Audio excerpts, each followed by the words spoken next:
tan relevante. Acá vemos lo que sería la configuración de generación y distribución, dimos los pasos relevantes, como dijimos, de los combustibles, la combustión, que la vieron con, con Santiago, vieron el tema de la evacuación de gases que vimos hoy, la transferencia de calor, y ahora tendremos que ver el transporte de este vapor hasta los lugares de consumo dentro de la organización. Por lo tanto, tendré que tomar los recaudos, tener criterio para, de alguna manera, llevar y transportar este vapor de alguna manera hasta su destino final.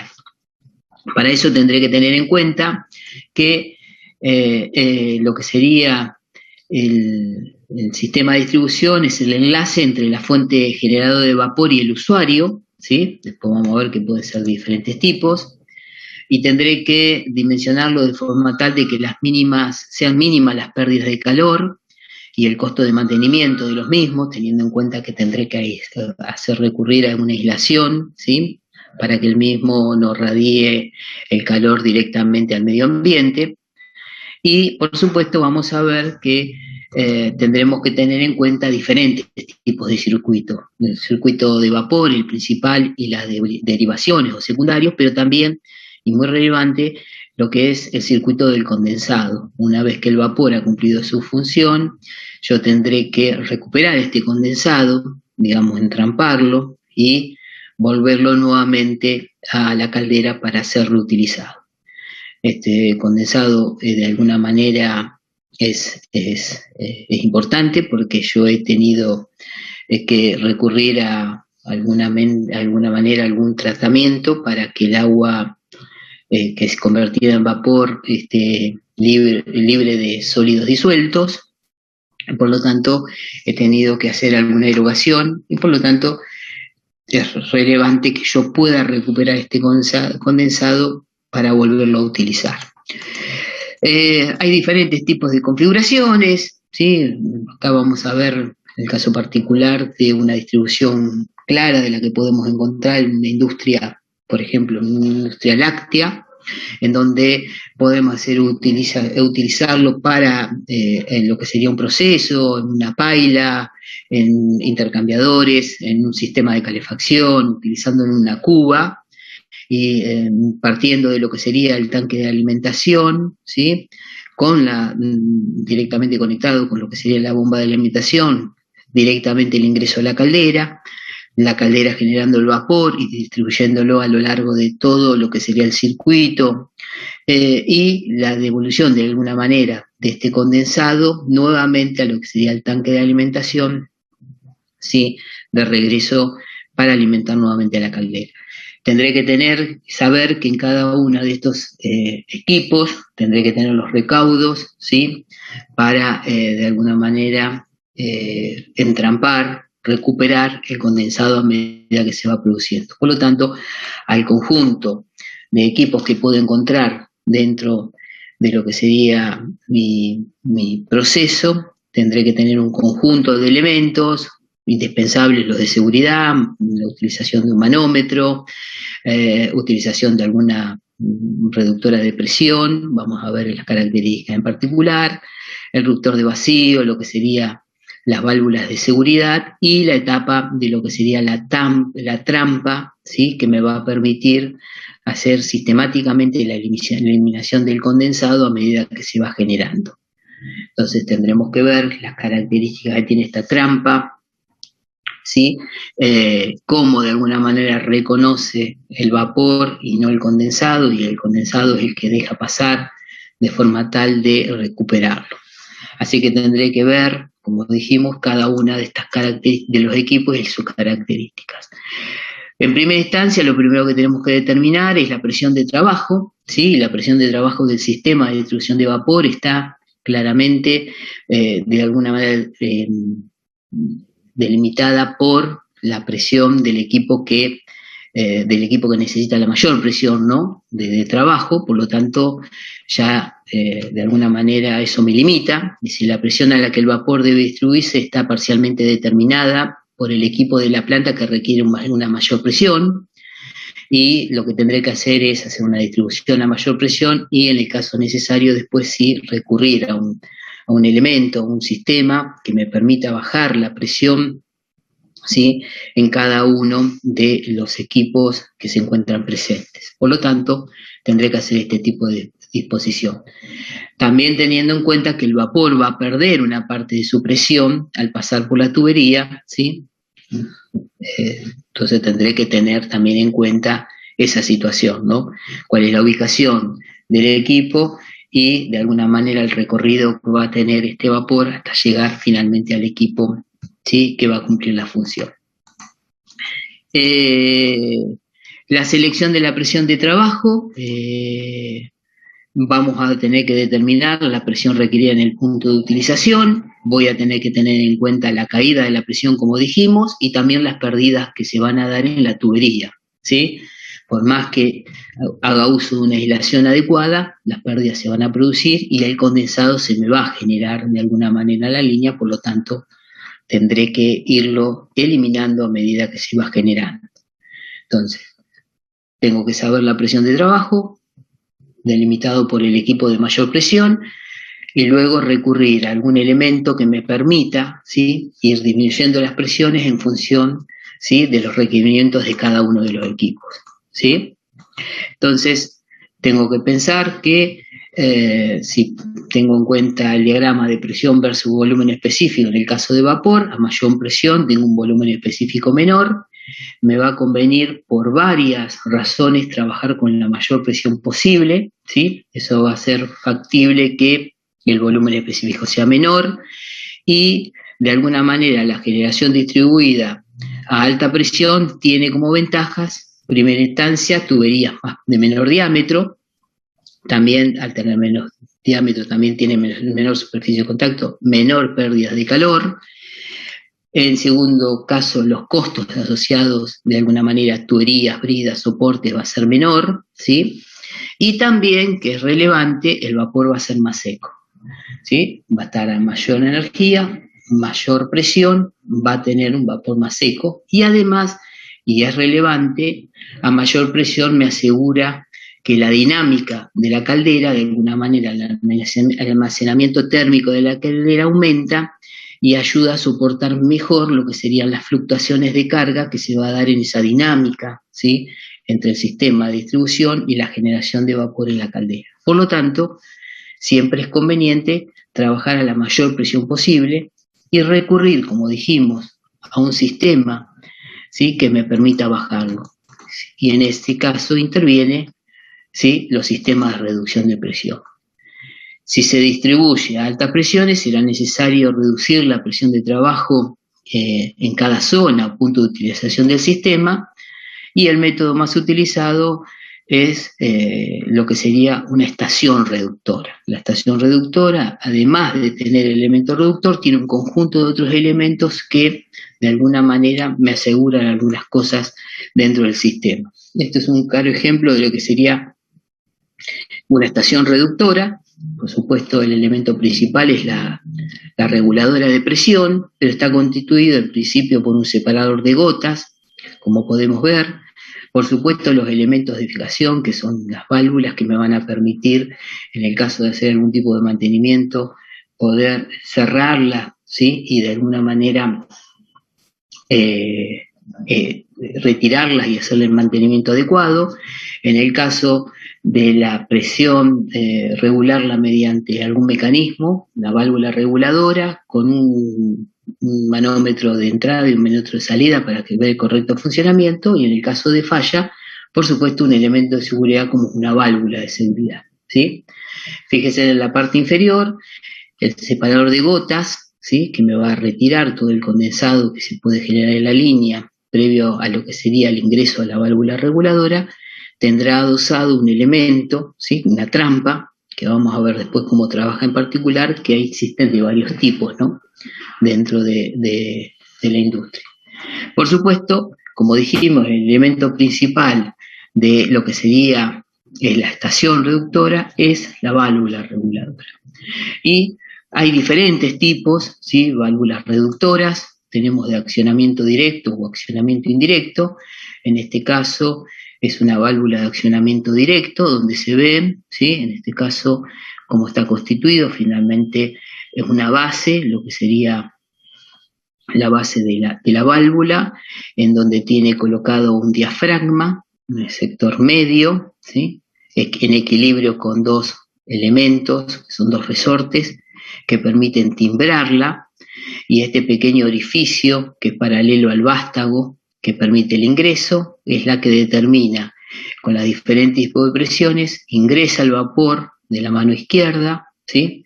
Al ser mayor la depresión, porque del lado derecho, del lado C de este lado, es menor la presión, por lo tanto se va a deprimir, se va a accionar este diafragma, ¿sí? En ese caso va a permitir que baje esta esfera, ¿sí? Que está en equilibrio con el resorte de la parte inferior, va a ingresar vapor, va a accionar de alguna manera, va a aumentar la presión del otro lado, estar en equilibrio, y cuando se alcance la presión adecuada por estar timbrada, se acciona y se cierra la válvula. Es un accionamiento directo.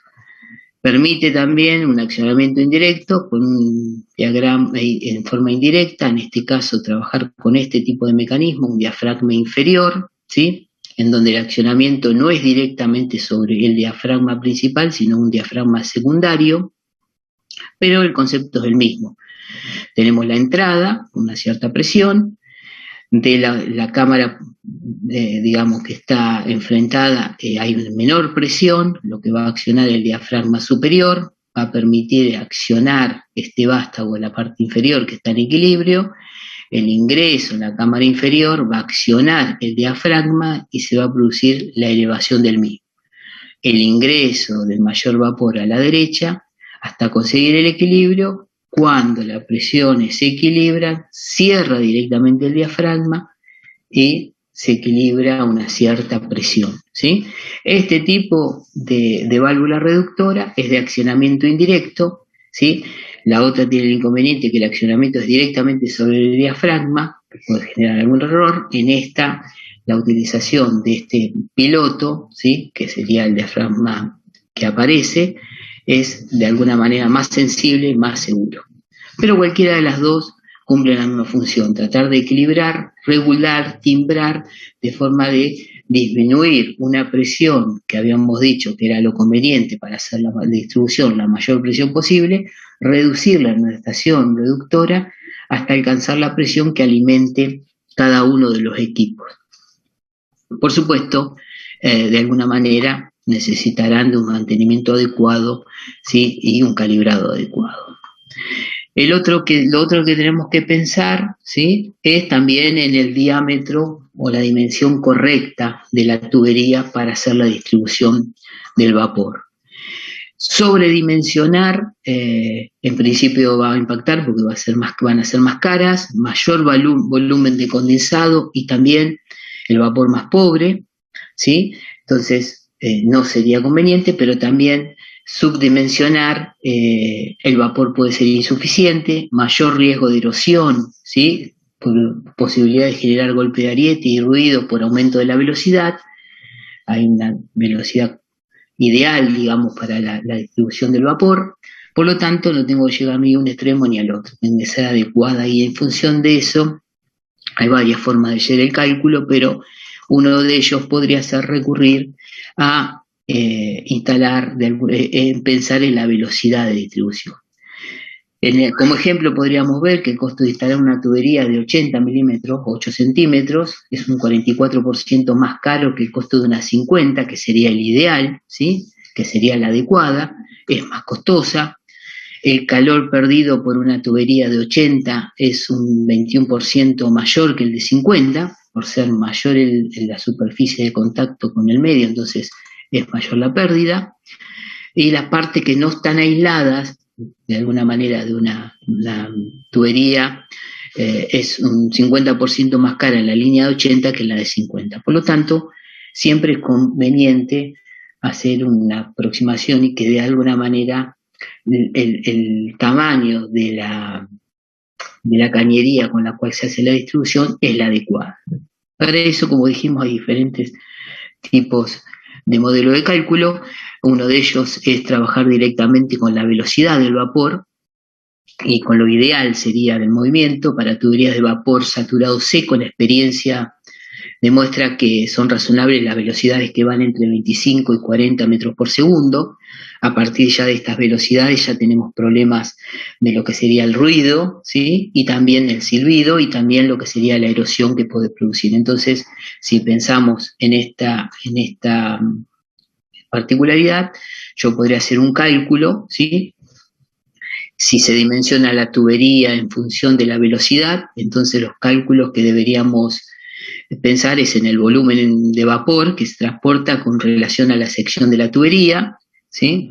Ecuación de continuidad, y lo que tengo que hacer es pensar en que necesitamos como dato la velocidad del flujo, el volumen específico, porque eso me lo va a determinar las características del vapor, el caudal másico y finalmente el caudal volumétrico, que es el que voy a utilizar para hacer uso de la ecuación de continuidad, ¿sí? Así que tendríamos más o menos como ejemplo, podríamos dar, si se quiere dimensionar una tubería para transportar 5.000 kilogramos hora, o sea, 5 toneladas horas, de un vapor saturado de 7 bar, ¿sí? A una velocidad de 25 metros, que elegimos que era la ideal, ¿no? Entre 25 y 40, vamos a tomar el mínimo, 25. Así que tenemos que la velocidad del flujo es 25 metros por segundo. El volumen específico de este vapor a esta presión es de 0,24 metros cúbicos por kilogramo. El caudal másico van a ser esas 5 toneladas, 5.000 kilogramos, que si lo paso a kilogramos segundo, si hago la conversión, y luego lo paso con lo que sería el volumen específico a lo que sería el caudal volumétrico, 0,33 metros cúbicos por segundo, y ahí aplico directamente la ecuación de continuidad, dándome que lo ideal, de alguna manera, es de 0,13 metros, o lo que sería 130 milímetros, ¿no? Ese sería el diámetro ideal de una cañería para transportar, ¿sí? De alguna manera esos 5.000 kilogramos hora de vapor con estas características y a esta velocidad. Una aproximación, ¿no?, del cálculo, ¿sí?, aproximado de lo que nos podríamos encontrar. Sin lugar a duda, pensamos en la presión de alguna manera que tengo que hacer en la distribución, tengo que pensar de alguna manera en las estaciones de reducción para de alguna manera alimentar cada uno de los equipos que forman parte de mi sistema de producción y que necesitan el requerimiento de vapor. Aproximadamente el cálculo de cómo se llevaría adelante, digamos, cuál sería el diámetro ideal para el transporte, pero también tengo que pensar en las barreras para la transferencia de calor, todo lo que de alguna manera me genera una barrera, ¿sí?, en lo que sería la transferencia de esta energía que transporta el vapor y que le tengo que suministrar a un proceso. Y en eso tengo que pensar que se van a presentar varias cosas. Si utilizo una pared metálica de alguna manera para la transmisión del calor, ese vapor va a estar acompañado por aire, va a estar acompañado por condensado y va a estar acompañado por incrustaciones, y de alguna manera tendré que tener en cuenta cómo las voy sacando a estas barreras de forma tal de que no me impidan de alguna manera que la energía sea directamente llevada al producto final. Del otro lado tener incrustaciones producto del producto, un producto estancado que se mueve a diferentes velocidades más próxima a la pared, y la incrustación de este producto. Del lado de lo que sería el vapor, tendré que ver qué elementos tengo que tener en cuenta para ir eliminando. Sin lugar a dudas, las incrustaciones, tendré que tener las consideraciones y el tipo de tratamiento adecuado para hacer el tratamiento, ¿sí?, para eliminar los sólidos disueltos. Y en el caso del aire y el condensado es lo que tendré que sistemáticamente eliminar de mi sistema, porque son los que, como dijimos, son las barreras potenciales que se van a presentar. En las líneas de distribución y purga es fundamental pensar que en cualquiera de ellas parte del vapor condensará a causa de las pérdidas por radiación. Por más que coloque una aislación en la tubería, se va a producir el condensado y ese es el agua que se va a presentar como barrera, ¿sí? En por ejemplo, una tubería de 100 milímetros, o sea, 10 centímetros, bien aislada, ¿sí? Con las pulgadas adecuadas de lo que sería el espesor óptimo de aislación de la cañería, en 30 metros de longitud, por la que fluye vapor de 7 bar, rodeada de aire a 10 grados centígrados, va a condensar aproximadamente 16 kilogramos de vapor por hora. O sea, es un caudal importante, ¿sí? De vapor que va a condensar y que de alguna manera me va a generar esta barrera y por lo tanto lo tendré que eliminar. Por lo tanto, en primera instancia tengo que pensar cómo hago para acumularlo en la línea principal, ese condensado que se me va a generar y poderlo eliminar. Lo conveniente siempre es una inclinación, una pendiente, en lo que sería la tubería principal de distribución, ¿sí? Cercana a los 4 centímetros cada 10 metros, ¿sí? 40 milímetros cada 10 metros, en la dirección del flujo. Eso me va a asegurar que el condensado no va a estar distribuido a lo largo de la caldera, de la línea, sino que se va a ir acumulando y es donde voy a ir a después buscarlo para tratar sistemáticamente de eliminarlo. Por lo tanto, tendré que tener en cuenta si se produce alguna elevación del terreno, estas precauciones, ¿no? O sea, siempre pensar una inclinación, ¿sí? Que me permita que este condensado se vaya acumulando en las partes bajas del sistema para yo poderlo, una vez acumulado, eliminarlo. En el caso de que se produzca esta elevación, tener las precauciones, ¿sí? De la situación. Estos puntos de purga estarán ubicados aproximadamente entre 30 y 50 metros en los puntos más bajos del sistema, que es lo que dijimos. Si nos aseguramos que la inclinación es tal, siempre vamos a tener que pensar en lugares donde, de alguna manera, buscar el condensado que se va a ir generando. Por lo tanto, tendré que tener esas precauciones y buscar el mecanismo adecuado.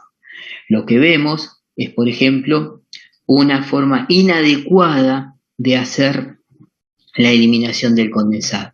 En eso, fíjense que la cañería principal tiene una línea de derivación conectada a un purgador, pero esa línea no da abasto para la cantidad de condensado que va a ser eliminado por este purgador, que es una trampa, ¿sí? Entonces tendré que asegurarme que haya un pozo, ¿sí? Que me contenga todo el condensado que se genere, de forma tal de que de este punto hacia la derecha no aparezca el condensado, caso que no ocurre en la imagen anterior. De este caso sí nos aseguramos que el pozo va a contener el condensado que se va a generar para que sistemáticamente lo pueda ir eliminando, ¿sí? Por supuesto, lo que yo tengo que evitar es que se me acumule de alguna manera este condensado, que este condensado sea arrastrado a cierta velocidad y esta masa de agua a cierta velocidad genere lo que se conoce como golpe de ariete. Yo podría hacer dos cosas, o aumentar las dimensiones de la instalación para que soporte el golpe de ariete, o tratar de evitar el golpe de ariete, y es lo que vamos a buscar. De alguna manera, tengo que evitar que se formen estos bolsones, ¿sí? De condensado que se mueven dentro de la tubería. Para eso voy a ver cuáles son los puntos, de alguna manera, que serían propicios, ¿sí? Para que el condensado se acumule. Y no ocurra esto, por ejemplo, en este caso, fíjense cómo el golpe de ariete, este condensado moviéndose a cierta velocidad, ¿sí? Deformó y estropeó un filtro dentro de una cañería, ¿sí? De una cañería de transporte y distribución de vapor. Por lo tanto, tengo que eliminar las fuentes potenciales, ¿sí? Que se pueden dar. Sin lugar a duda, una de ellas es lo que serían los lugares donde es factible se acumule el condensado, porque se dan casos particulares, como pueden ser las reducciones, ¿sí? En este caso, fíjense en una reducción concéntrica, que lo que va a ocurrir es que se va a acumular el condensado.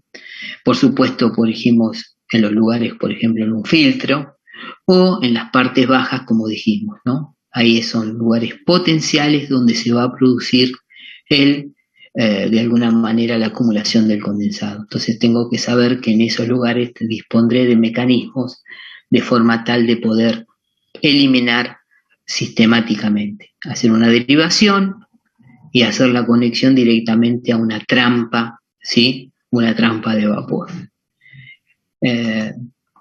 Por supuesto, las derivaciones, tendré que tener los criterios para que las derivaciones no me arrastren condensado, no me arrastren lo menos posible, haciendo siempre por la parte superior las derivaciones, ¿sí? Para hacer un uso racional del recurso. Y utilizar elementos que a medida, ¿sí?, que avance, que el condensado de alguna manera sea retenido. En este caso es un separador de gotas, ¿sí?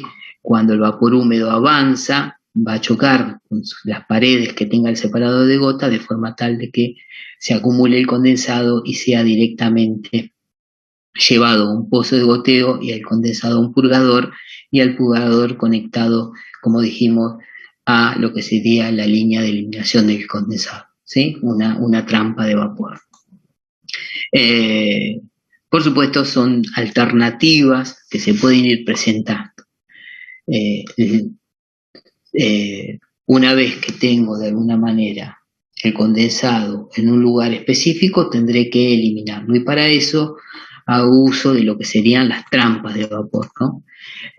Por supuesto, se van a presentar otros elementos, en el caso particular de los filtros, que es lo que voy a tratar de retener algunas partículas que se pueden presentar dentro de mi línea de distribución de vapor. En tuberías nuevas, cuando la fabricación de las mismas, arena de fundición que se pueden estar presentes, restos de embalaje, virutas, restos de varillas de soldar, que de alguna manera necesito retenerlas para que no sean arrastradas por el sistema de distribución, y en las tuberías viejas pueden presentarse lo que sería óxidos o depósitos de carbonato que se pueden formar por el uso y que tendré que retenerlo. Entonces, eso es importante como elemento fundamental tener presente que necesitaré colocar estos filtros para retener este tipo de partículas. Para eliminar sistemáticamente lo que sería el condensado, necesito hacer uso de las trampas, ¿no?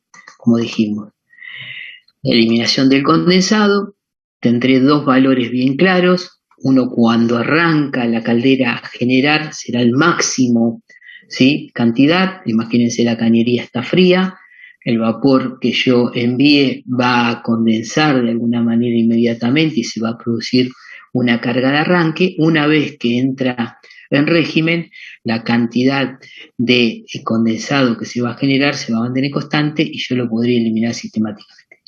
Puedo recurrir a tener, de alguna manera, unas válvulas que funcionen en forma manual, ¿sí?, que cuando se genere el condensado, y en forma automática, que es lo lógico, es trabajar con algún tipo de trampa de vapor, ¿sí?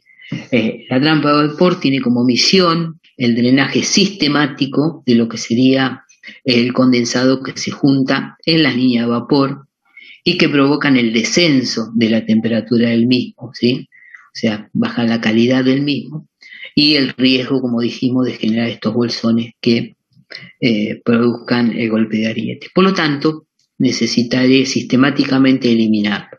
Entonces, ¿cómo lo elimino? Y el mecanismo tendría que tener, de alguna manera, algún elemento que trate de distinguir lo que es el condensado de lo que es vapor, ¿sí? Fundamentalmente, las grandes diferencias es la energía de cada uno y también el estado de agregación. O sea, dependiendo del tipo de trampa que utilice, utilizaré alguno de los dos mecanismos, o la diferencia entre las temperaturas, la energía de los dos, o las densidades. Y así tenemos diferentes tipos, ¿sí? Trampas de tipo mecánicas, termostáticas, bimetálicas o las termodinámicas. Todas ellas, como dijimos, tratan de usar algún criterio para ver de alguna manera cómo elimino sistemáticamente este condensado. En este caso, por ejemplo, vamos a ver la mecánica flotador. Fíjense, en este caso es una un elemento que es móvil, ¿sí? Una esfera, que me va a permitir de alguna manera que obstruya, ¿sí? La salida o no del condensado una vez que se acumula. En este caso, la trampa está conectada directamente al acumulador de lo que sería el pozo donde se va a acumular el condensado. A medida que va ingresando, que ingresa por A, asciende la esfera B y permite la salida directamente por D del condensado. En ese caso, la diferencia es por tratarse de diferentes densidades. Uno es un líquido y otro es un estado gaseoso, ¿sí? En ese caso, por E me va a permitir la salida, ¿sí? En forma manual de lo que sería el aire que va a tener la línea. Recuerden que el aire también va a estar presente cuando arranque, ¿sí? En la distribución del vapor.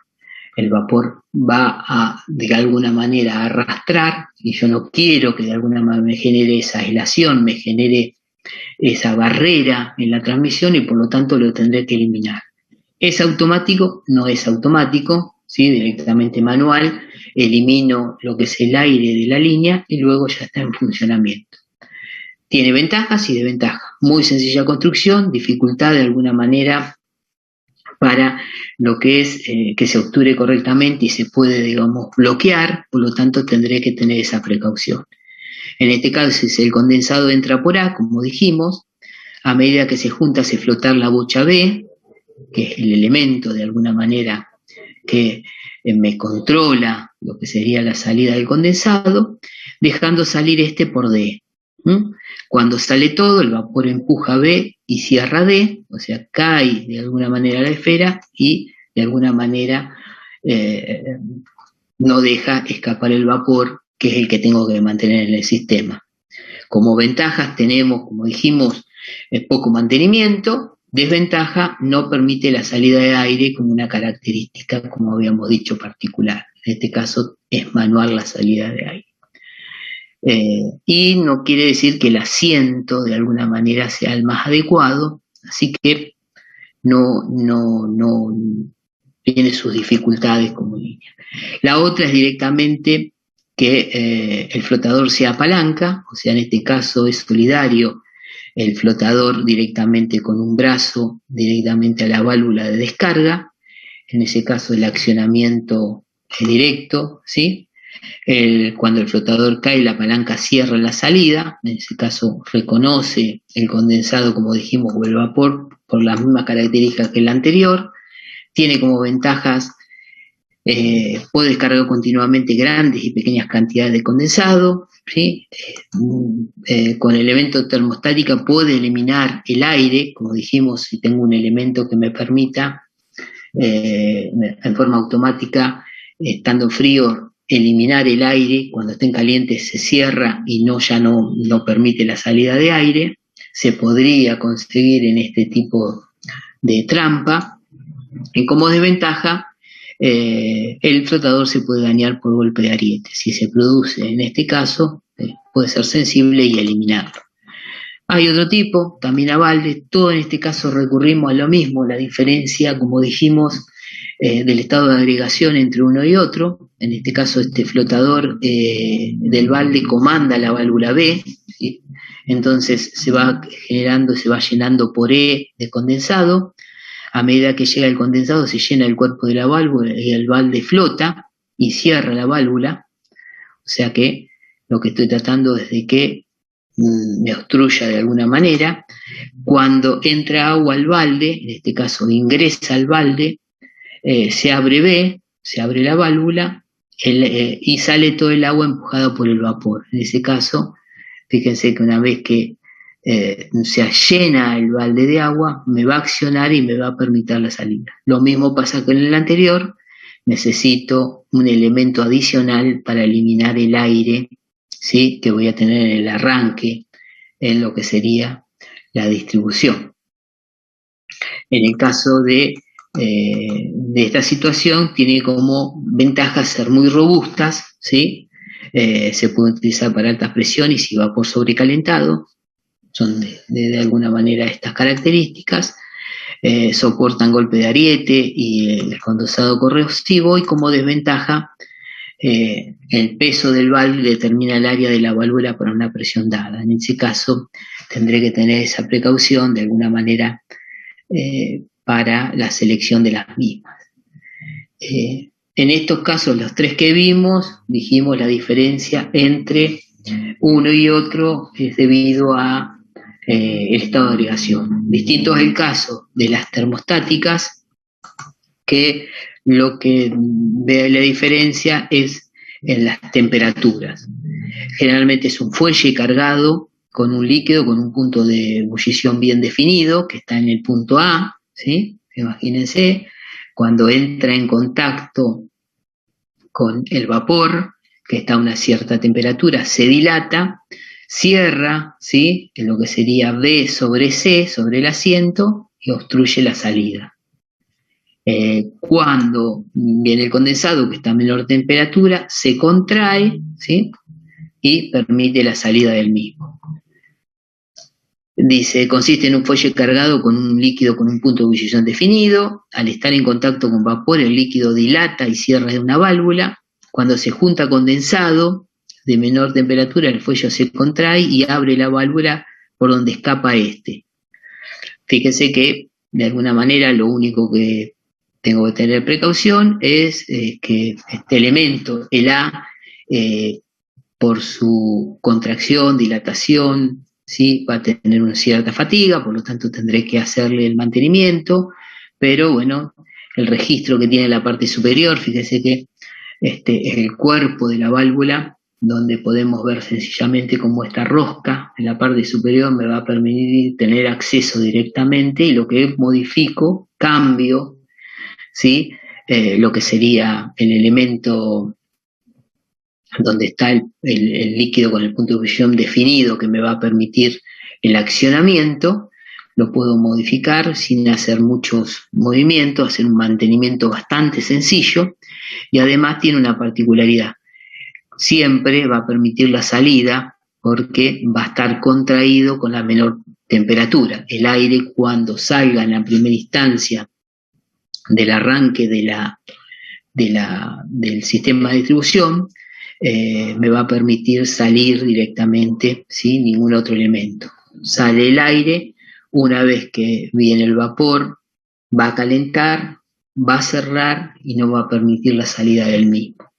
Cuando llegue el condensado, va a contraer y va a permitir la salida del condensado. Entonces, como ventajas, son pequeñas, ligeras, y tiene una gran capacidad en comparación con su tamaño, muy sencilla, el mantenimiento muy fácil. Como desventaja, el elemento extensible en este tipo de trampa se puede dañar por golpe de ariete o por condensado corrosivo. Hay que ver las características del condensado, por lo tanto también tendré que tener esa precaución, pero de alguna manera son bastante sencillas. Otras que tienen mucha utilidad son las bimetálicas, que son elementos de alguna manera que me permiten tener una curvatura, ¿sí?, por láminas de diferentes metales que dilatan en formas diferentes y que me van a permitir de alguna manera cerrar, ¿sí?, en función de la temperatura. También es factible. En ese caso, como dijimos, el mismo que el anterior, lo que yo estoy buscando es la diferencia de temperatura entre el condensado y el vapor. El vapor va a estar a mayor temperatura, por lo tanto se va a dilatar, me va a evitar la salida del mismo, no lo quiero perder al vapor, pero cuando llegue el condensado, que está a menor temperatura, se van a contraer y van a permitir la salida del mismo. Así que también es una posibilidad. Y por finalmente, lo que serían las termodinámicas, ¿sí?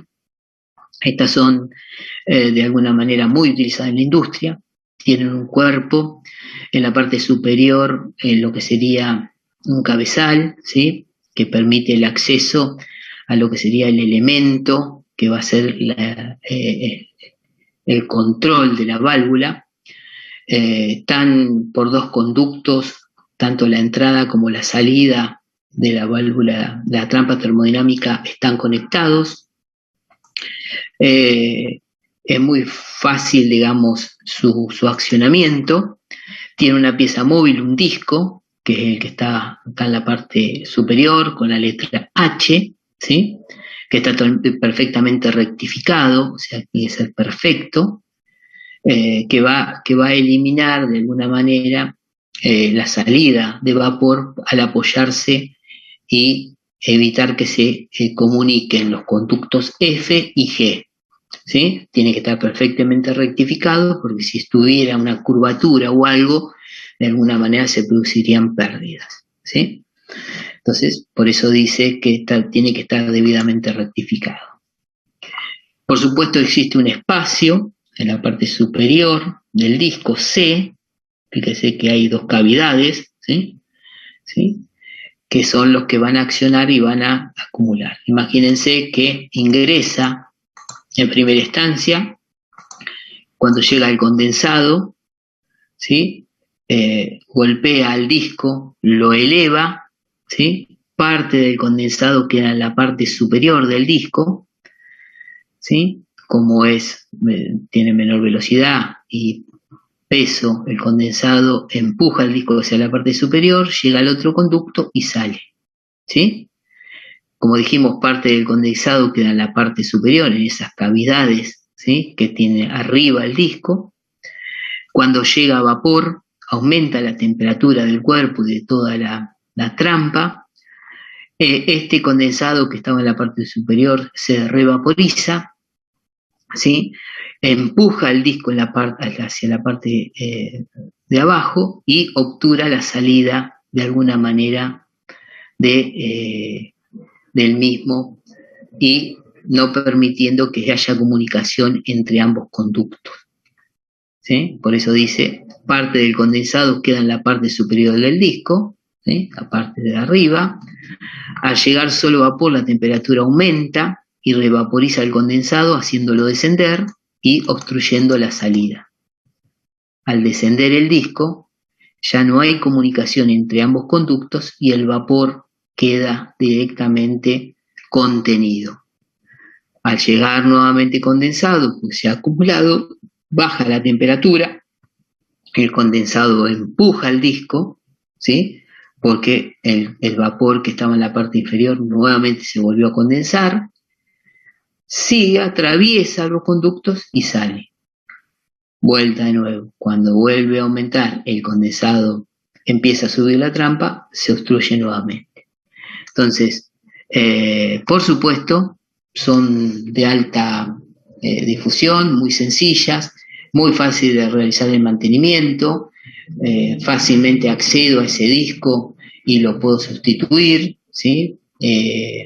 Muy sencillo el mantenimiento, la verdad que son muy ampliamente utilizadas, tenemos en la facultad, pero bueno, no, por esta situación no las podemos tener para que ustedes las puedan ver, ¿sí? Pero realmente son de muy fácil mantenimiento y uso, muy difundidas. Por supuesto, el tratamiento del condensado es valioso una vez que lo he recuperado, y dependiendo del tipo de industria, se puede haber producido algún tipo de contaminación, más en la industria de hidrocarburos, donde puede haber algún tipo de contaminación, y esto va a generar de alguna manera una disminución en la transferencia térmica, recalentamientos, dificultades con la formación de espuma que se pueden dar, por lo tanto debe tener que hacer algún tipo de tratamiento, teniendo en cuenta que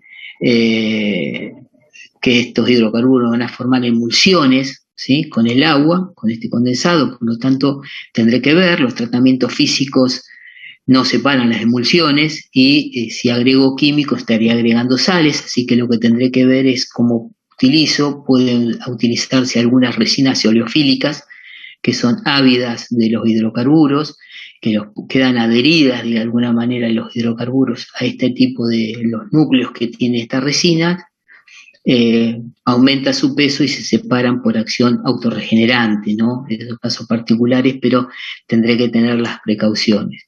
El aceite finalmente y el condensado se separan en un filtro absorbente, que puede haber de diferentes tipos, son con precapa de silicona, celulosa u otros tipos, ¿sí? Pero tendré que tener los recaudos necesarios para hacer el tratamiento del condensado en el caso de que tenga algún tipo de contaminación.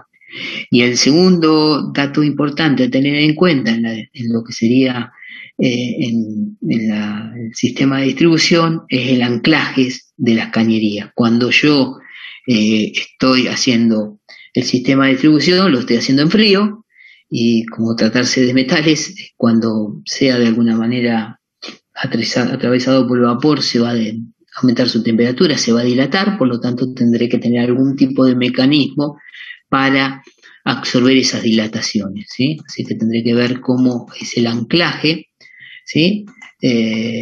Como dijimos, la dilatación de la tuba es un tema relevante. Las tuberías siempre se instalan a temperatura ambiente. Al transportar el fluido caliente como agua o vapor se expanden, por lo tanto aumenta su longitud, y por eso tendré que crear elementos que me aseguren que esas tensiones que se van produciendo son absorbidas, ¿no? Para evitar que la rotura de las mismas. Hay varios tipos de elementos. Cuando tengo un espacio suficiente podría generar una curva completa de forma tal de que absorba, o una lira o herradura de forma tal de absorber esa dilatación, son elementos utilizados, ¿sí? O directamente pensar en algún fuelle o algún elemento que me permita, como dijimos, absorber, ¿sí? Esa dilatación que se va a producir con una junta deslizante o fuelles, algún mecanismo de alguna manera que me permita absorber esta dilatación que se van a producir en las líneas de distribución.